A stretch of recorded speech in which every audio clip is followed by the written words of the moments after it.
आपको मैं एक बात बताऊं, गोस्वामी श्री तुलसीदास जी महाराज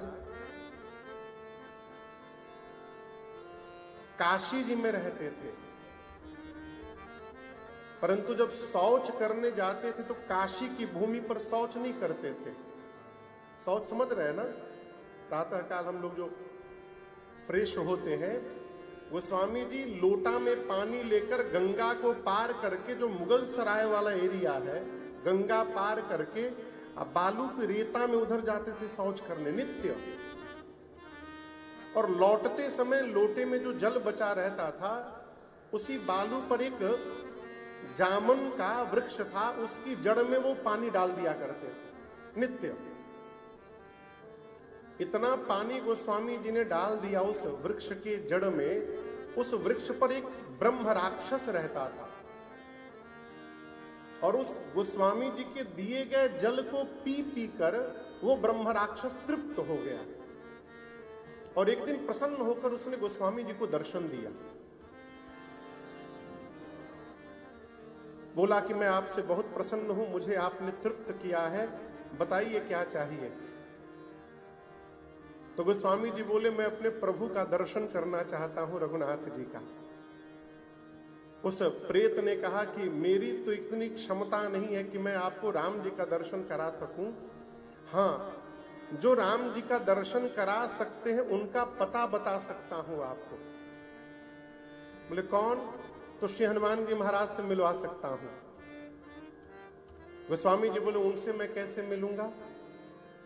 तो हनुमान जी बोले कि कहीं भी यदि कथा चल रही हो तो वहां जाकर दर्शन करिए कि कथा में सबसे पहले कौन आ रहा है और सबसे अंत में कौन पांडाल से जा रहा है।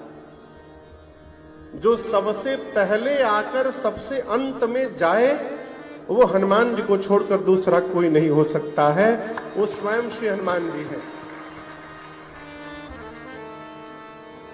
श्री गोस्वामी जी आए, स्नान आदि क्रिया करके निकल पड़े कथा की खोज में। एक जगह राम कथा चल रही थी, तो सोचे अब इसमें भीड़ लगी, इसमें पहले कौन आया है तो पता नहीं चलेगा। ऐसा करता हूं, बैठ जाता हूं और देखता हूं अंत में कौन जा रहा है।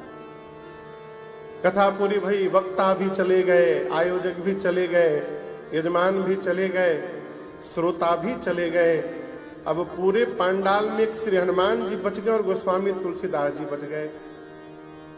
तो हनुमान जी एक जीर्ण शीर्ण अवस्था वेश बदल करके, एक फटा हुआ वस्त्र ओढ़ करके बैठे थे। गोस्वामी जी जाके बगल में बैठ गए। हनुमान जी बोले, जाइए बाबा। गोस्वामी जी बोले, आप जाइए। हनुमान जी बोले, हम 2 घंटा बाद जाएंगे। गोस्वामी जी बोले, हम यहीं सोएंगे रात को। अब श्री हनुमान जी का नियम है कि सबसे अंत में वो निकलेंगे पांडाल से। जब गोस्वामी जी जाने को तैयार नहीं हुए, तब हनुमान जी ने प्रकट होकर उनको अपना दर्शन दिया, गोस्वामी तुलसीदास जी को। बोले, मैं आपकी निष्ठा से प्रसन्न हो गया हूं, मांगिए क्या वरदान चाहिए। गोस्वामी जी बोले, मैं प्रभु का साक्षात्कार करना चाहता हूं। हनुमान जी बोले, काम करिए, अयोध्या जाइए, तो वहां आपको भगवान मिलेंगे। तो गोस्वामी जी अयोध्या आए, रहने लगे। एक दिन प्रातः काल कहीं गोस्वामी जी जा रहे थे, तो सामने से घोड़े पर 2 राजकुमार उनको क्रॉस किए। गोस्वामी जी ध्यान नहीं दिए, दोनों राजकुमार चले गए, आगे बढ़े गोस्वामी जी। तो हनुमान जी फिर मिले, बोले, दर्शन मिला क्या? बोले, नहीं। बोले, प्रभु भैया लक्ष्मण के साथ अभी अभी गए हैं यहां से घोड़े पर बैठकर, अब तो गोस्वामी जी के लगे प्राण निकल जाएंगे। हनुमान जी बोले, कोई बात नहीं, आप चित्रकूट चले जाइए और वहां दर्शन मिलेगा। चित्रकूट में आकर राम घाट पर गोस्वामी जी डेरा जमा लिए।